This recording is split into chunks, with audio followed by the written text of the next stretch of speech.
हवेची गुणवत्ता सतत खालावत चालली आहे। गेल्या काही दिवसांपासूनच हवेत धुलीकणाचं प्रमाण सध्या वाढल्यानं हवेचा दर्जा खालावलाय। मुंबईच्या देवनार, कुर्ला, सायन या भागामध्ये सध्या हवा अतिवाईट मानली जाते। धुलीकणांचं प्रमाण मोठ्या प्रमाणात वाढलंय। मुंबईच्या देवनार मधील हवा ही अतिवाईट, तर त्यासोबतच वांद्रे, कुर्ला, सायन या ठिकाणची मुंबईतील हवा ही वाईट या श्रेणीत गणली जात असल्याचं पुढे आलं। यासोबतच आपण जर बघितलं तर मुंबईतील या वायू प्रदूषणाचा परिणाम आता दृश्यमानतेवर देखील दिसून येतोय।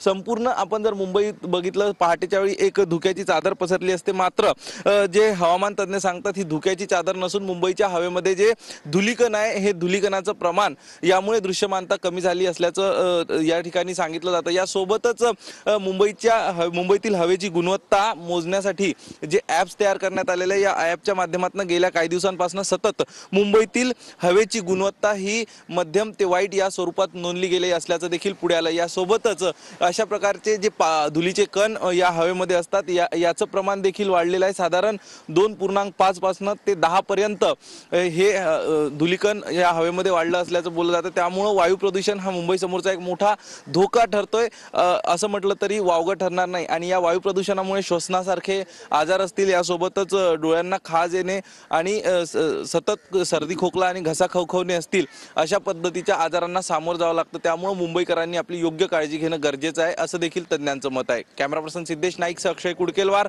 TV9 मराठी।